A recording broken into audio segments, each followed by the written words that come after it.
The house had been empty for 30 years, but tonight, something inside it breathed again. The floorboards creaked, not under footsteps, but under the slow pulse of something alive beneath them. A sound like whispering wind slithered through the cracks in the walls, forming words no one should ever hear. If no one was inside, who was murmuring behind the locked door? The air turned colder with every second, each gust carrying the faint scent of burning metal and decay. Outside, the trees bent away from the house as if repelled by an unseen force. Somewhere deep within, a single light flickered on, weak, yellow, trembling, though there had never been power here. The hum of electricity grew louder, pressing into the eardrums until it became almost a voice. Then came a tap, another.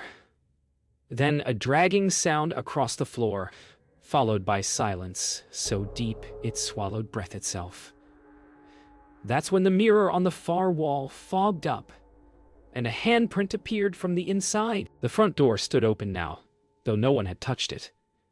The hinges groaned as if the house exhaled after decades of silence. Dust spiraled in the beam of a trembling flashlight, and the air grew thick, like the breath of something waiting. Each room seemed to watch, the shadows curling tighter around the walls. A faint humming sound came from the basement, steady and low, almost like a chant. It rose and fell with a rhythm too deliberate to be random. Why would there be voices underground if the place had no cellar? The scent of sulfur crept through the air, bitter and sharp. The light flickered again, revealing wet footprints across the floor, leading upstairs, not down. The moment the beam touched the staircase, every sound stopped. Then, faintly, from above, the unmistakable sound of someone whispering your name. The stairs complained with every step, long groans echoing through the hollow house. Halfway up, the air changed, colder, heavier, like descending into deep water. The flashlight flickered again, this time showing faint writing scrawled on the wall in something dark and glossy. The words pulsed faintly, bleeding at the edges, forming a message that shifted when you blinked. A door at the end of the hall stood ajar, and behind it came the sound of slow breathing. Not human, deeper, rougher, wet. When the door creaked open wider, the light revealed claw marks etched deep into the wood, as though something had been inside, trying to stay in, not escape. The breathing stopped. Silence pressed down, suffocating and absolute. Then the doorknob turned. From the other side, the door opened just enough to show the darkness inside, thicker than shadow, swallowing the light whole. The flashlight buzzed weakly, its beam dying, as though the dark consumed it. The humming began again, this time from inside the walls. It grew louder, vibrating through the floor until tiny cracks spread beneath the feet. A smell like scorched wood and blood filled the air. Something shifted in the dark room, not walking, but unfolding. The shape stretched, then shrank, flickering between the outlines of a person and something else entirely. When the light sputtered back for a second, it caught the reflection of two eyes. Not glowing, but absorbing light, endless and hollow. The humming stopped, replaced by a low whisper that crawled through the air. "You came back?" The whisper seemed to echo from every wall, circling, multiplying until it became a chorus of distorted voices. The floorboards trembled. The walls pulsed like veins under thin skin. Suddenly, the mirror in the corner cracked down the center, splitting the reflection in two. In one half, the room stood still. In the other, everything moved. The dark shape reached from within the mirrored half, pressing its hand against the glass. The voices stopped as the reflection began to smile, even though no one in the room was. A sound like rushing air filled the space, dragging the temperature down until frost bloomed across the window pane. Then, as if pulled by invisible hands, the door slammed shut, sealing the light out. Only the whisper remained, soft and certain. "Now you see me." When the door reopened, the air inside felt wrong, too heavy to breathe. The scent of smoke and metal clung to the tongue. The whisper was gone, replaced by an endless hum just below hearing. The flashlight's beam moved on its own now, gliding across the walls as though guided by unseen fingers. It stopped at the mirror, which no longer reflected the room, only the back of someone's head. A deep pulse throbbed in the floorboards, sensing with the heartbeat pounding in the dark. The reflection turned slightly, its movement lagging behind reality. Every light in the house blinked in unison once, twice, and on the third flicker, the reflection was facing forward, but the eyes were pitch black. The house began to speak. Not in words, but in vibrations that shuddered through the walls like a slow, rhythmic heartbeat. Every nail and joint groaned in time. The explorer stumbled backward, pressing a hand to the floor. It was warm. Beneath the surface, something pulsed, alive. The hum grew into a voice, deep and broken, whispering in a language he couldn't understand. His body froze, jaw trembling as the walls rippled outward, distorting like heat waves. When he looked down again, his reflection was gone. In its place lay a shape on the floor, carved in ash. A perfect outline of his body, arms spread, mouth open in a silent scream. He ran toward the window, desperate for air, but the glass showed only darkness. No streetlights, no moon, no sky. Just the reflection of a house that wasn't this one. Behind him, the humming rose, twisting into laughter that scraped like metal. The light bulb above exploded, showering sparks, revealing faint shapes standing in the corners. Too still to be alive, too solid to be shadows. The explorer turned, whispering a plea into the emptiness, and the figures turned their heads all at once, each wearing his face, each smiling wider than the last. The laughter cut short, leaving one final hiss that sounded like a word. Stay. His thoughts began to blur. He couldn't tell if the sound came from inside or outside his head anymore. The rooms twisted, folding into each other, stairs leading nowhere. Doors opening into the same hall again and again. He shouted, but the voice that came out wasn't his, deeper, echoing, layered with another tone that growled beneath the words. The walls breathed in and out, paint cracking like dry skin. Every step he took left behind a print that smoked faintly. The whispers began again, clearer now, calling him not by name, but by something older, something that wasn't human. The humming reached its peak, a single blinding tone that cracked through his skull like lightning. He fell to his knees as every shadow in the room pulled toward him, crawling across the floor in thick streams of black smoke. The mirror across the room shivered, then shattered, revealing a deep red light pulsing behind it. From within that light, a hand emerged, clawed and glistening, gripping the edge as if climbing out. His reflection whispered, "You opened it." The last thing he saw before the lights died completely was his own body, standing beside him, breathing differently. The silence that followed was worse than the noise. The world seemed to pause. The house holding its breath. Dust hung suspended in the air, unmoving. The explorer tried to speak, but the sound dissolved before leaving his mouth. The mirror's remains vibrated faintly, each shard glowing like an ember. Then, impossibly, the broken pieces began sliding across the floor, reforming themselves into a perfect circle. Inside that circle, the air twisted, folding inward until it became a black pit that pulsed like a heartbeat.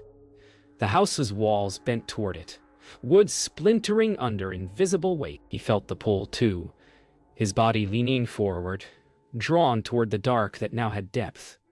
And a voice. It called again. Not as a whisper, but as a command. He tried to crawl away, but the floor beneath him was no longer solid. It rippled like water, reflecting a version of the house that was reversed, wrong in every detail. The furniture moved by itself, crawling along the walls, and in every reflection, his movements lagged a second behind. Then something stepped through the mirror circle. It didn't walk. It unfolded, limbs stretching the wrong way, joints cracking backward, a shape forming from smoke and bone. Its head tilted, curious, the sound of grinding glass accompanying every movement. The explorer's reflection raised its hand, mirroring his terror, but when he froze, it didn't. It smiled. The thing stepped closer, each movement echoing twice, one sound from the room, one from the mirror world. Its eyes were hollow but filled with shifting light, like coals under water. The explorer's skin burned where the air touched him. The voice inside his head was no longer one. It had become many, whispering over each other in an endless stream. He felt them crawl behind his eyes, pressing memories that weren't his into his mind. Visions of fire, old symbols carved into stone, and faces screaming without sound. When he blinked, he saw himself standing beside the creature, mouth open in the same silent grin. The walls began to breathe again, but now with rhythm. Inhale, exhale, deeper each time. The mirror circle expanded, swallowing parts of the floor as if eating the house itself. The explorer tried to run, but the doorways only led back into the same room. Each step echoed endlessly, fading into screams that weren't his own. The figure watched him, motionless, then reached toward the ceiling. The boards above cracked, and faint, pale arms reached down from the dark. Dozens of them. They weren't solid, but made of shifting smoke, each grasping for him, desperate, pulling him toward the widening gate. The house groaned one final time, then went still for one breath. Everything stopped. The humming ceased. The air hung cold and heavy. The explorer stood at the edge of the mirror gate, staring down into endless dark that pulsed like a heartbeat. Then, from deep below, something enormous exhaled. The room shuddered. Shards of glass lifted into the air, circling him like orbiting blades. He reached for the wall to steady himself, but his hand went straight through. The reflection in the mirror pit reached out too, but this time it wasn't mimicking. It grabbed. His body jolted as the world folded inward, and the last sound he heard before vanishing into the dark was his own voice, whispering from below. Now we trade places. The world inside the mirror was a warped echo of reality. Walls stretched impossibly tall, ceilings bent inward, and the floor felt alive beneath every step. The explorer stumbled, his hands pressed against air that resisted like thick water. Shadows flickered at the edge of his vision, always just out of reach. From somewhere above, laughter bubbled, soft and cruel, echoing off surfaces that shouldn't exist. When he turned, the reflection that had taken his place in the real world stood in the doorway, smiling, perfectly still, yet alive in ways he could feel. The reflection spoke, but not with sound, with certainty, with a promise. Everything you know is mine now. The mirror world pulsed as though alive, and the explorer felt it watching him, testing him. Every step he took left glowing footprints that hissed and vanished. He tried to call out, but the sound came as a hollow echo, layered with whispers of his reflection laughing. The ceiling shifted like liquid, dripping shadows toward him. In the distance, he saw other fragments, faint figures, trapped, reaching, fading into darkness. He realized that every reflection he had ever seen might already be somewhere inside this place, waiting. Fear made him run, but the air resisted, dragging him backward like a tide, and the reflection in the real world moved closer to freedom with each second. He reached a room filled with broken fragments of mirrors, each reflecting twisted versions of himself. One smiled while he screamed. Another gestured to stay. A low humming started, vibrating through his bones. The reflection in the real world mirrored everything he did, but better, stronger, faster. Faster. Panic set in as he realized that if he couldn't find a way out, the reflection would fully replace him, and he would be trapped here forever, becoming just another shadow in the endless hall of mirrors. A gust of air rattled the fragments, and in one he glimpsed a hand reaching toward a small crack, a weak point, a possible exit, or a trap. He forced himself toward the glowing crack, each step a struggle against unseen resistance. The mirror world seemed to fight him, pulling walls inward and thickening the air. His reflection in the real world paused, sensing the threat, its hollow eyes narrowing. The explorer reached the crack and pressed a hand into it. The world rippled violently, like throwing a stone into a stormy lake. Shadows erupted from every surface, and the humming turned into a chorus of screams, layered over his own voice repeating, "You can't escape." Yet beyond the crack, he glimpsed light. The faintest hint of the real world, as if the house itself trembled at the thought of letting him return. "Won't be here, Bainey." The explorer forced himself through the crack, feeling the mirror world stretch, twist, and scream around him. He tumbled onto solid floor. Not quite the same as before. The reflection that had replaced him was gone, leaving only a faint shimmer where it had stood. The house was quiet again, too quiet, and the mirror shards on the floor rattled faintly, like they were holding their breath. The smell of smoke and metal lingered, and somewhere in the distance, a low whisper murmured, "We are not finished." He stood alone, shivering, wondering if the worst had passed, or if it was only waiting for another moment. Another crack. Another door. The house no longer felt abandoned. Every surface hummed faintly, vibrating like a warning. The explorer, still shaken, stepped carefully through the debris-strewn hallway, but each footstep echoed twice, once beneath his shoes, once beneath the floor, as if something followed him in a shadowed echo world. The whisper returned, soft and mocking. "You cannot leave." Outside, the wind carried voices, twisted and layered, repeating his own fears back at him. He reached the front door. Closed, though he remembered leaving it open. When he touched the handle, it burned cold like ice, and for a moment he saw his reflection behind the glass, smiling wider than he ever had, then vanish. He tried to flee outside, but the world beyond the threshold was wrong. The trees twisted unnaturally, branches forming shapes like grasping hands. Shadows of figures moved behind them, too fast to be human. Every sound was doubled. Footsteps behind him, laughter ahead, whispers on every breeze. He realized that the entity had followed him, or had never truly been confined to the mirror. The air grew thick with a metallic tang, and the humming returned, vibrating in his chest.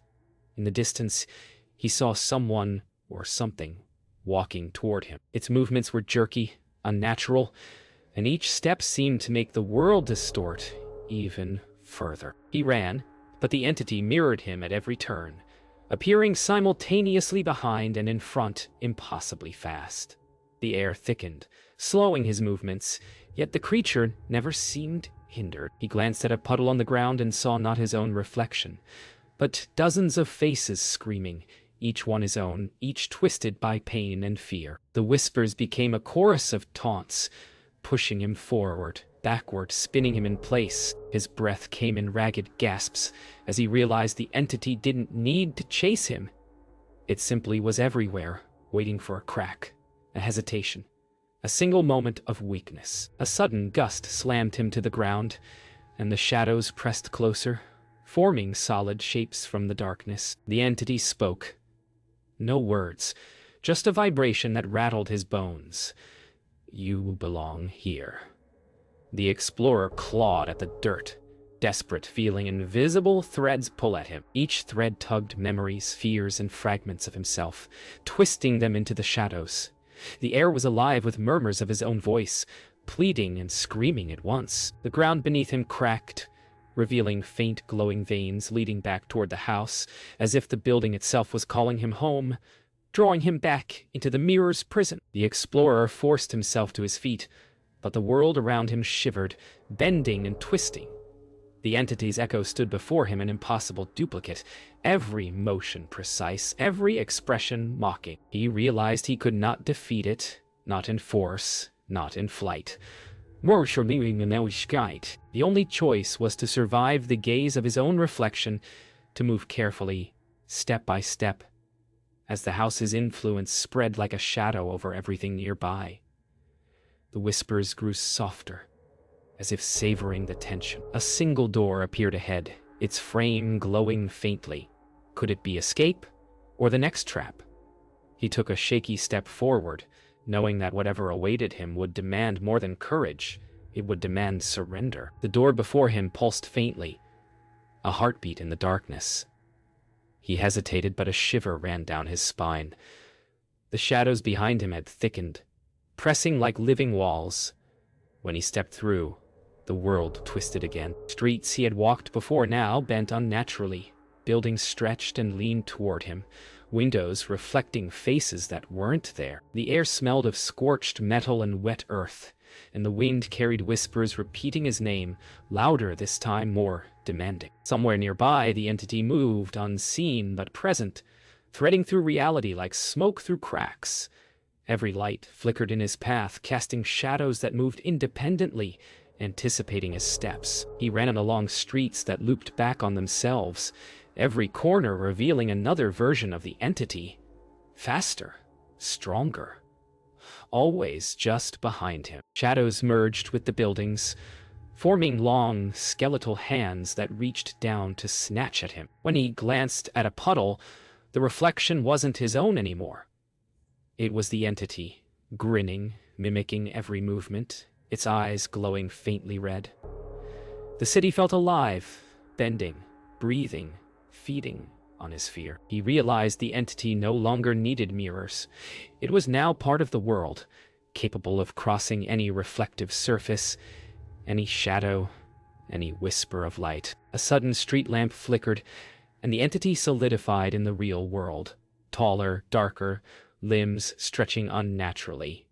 Its movements jerked like broken marionettes, yet it advanced with perfect coordination. Every step he took was mirrored, anticipated, trapped in a rhythm he could not break. The air pulsed with whispers from every reflective surface, windows, puddles, polished metal. His shadow no longer followed him.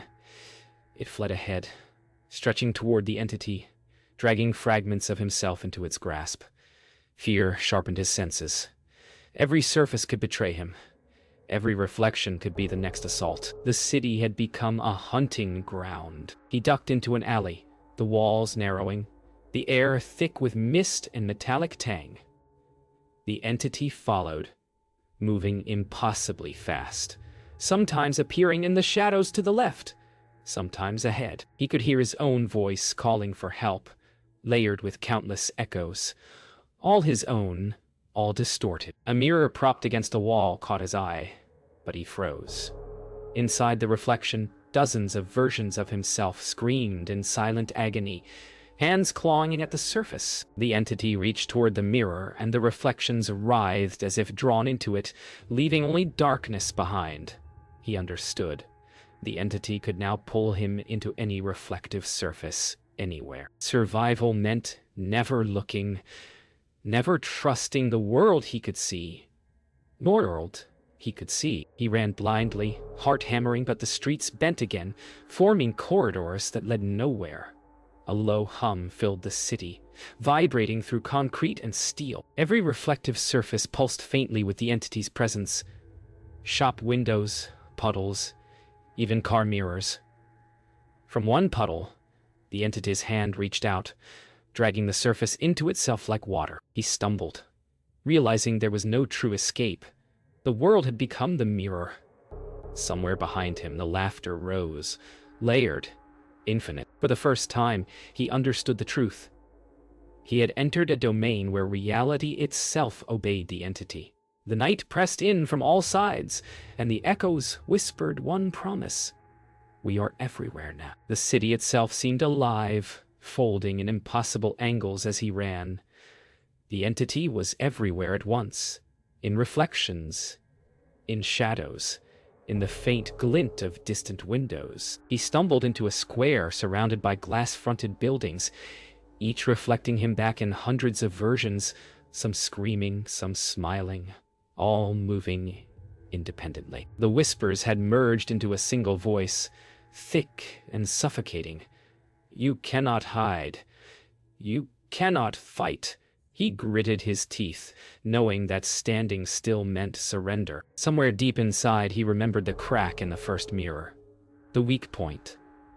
If he could reach a surface that the entity hadn't fully touched, maybe, just maybe, he could turn the tables. He darted toward an old crack shop window, heart pounding, every reflection along the way warping with the entity's form. As he neared, the reflections seemed to reach out, their hands stretching like liquid. The air was thick with metallic scent and electricity.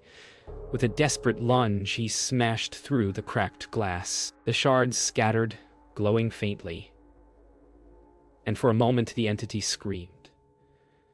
A sound like breaking bone and shattering metal. Shadows twisted violently, pulsing outward, and the reflections behind him rippled unnaturally. He tumbled through the opening, barely managing to cling to the other side.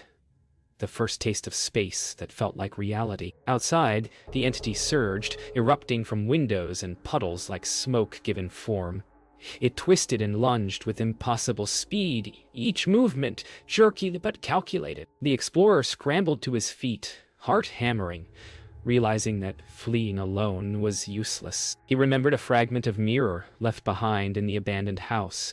If he could reflect it back into a surface, trap the entity, maybe he could sever its hold on reality. The city trembled as if reacting to the plan itself, buildings creaking, shadows twisting. The entity's laugh echoed through the streets, omnipresent, as if the entire night were part of its body. He raised the mirror shard, holding it as tightly as he could. The reflections froze for a moment, and the entity recoiled as if sensing the threat. The streetlights flickered violently, casting long, jagged shadows. He forced the shard toward the nearest puddle, and a flash of white light exploded outward. The entity shrieked, its form dissolving into liquid darkness, pulled toward the shard like water being drained. The reflections rippled, then flattened. The whispers screamed in every language he didn't know, and every memory he had, fading into silence.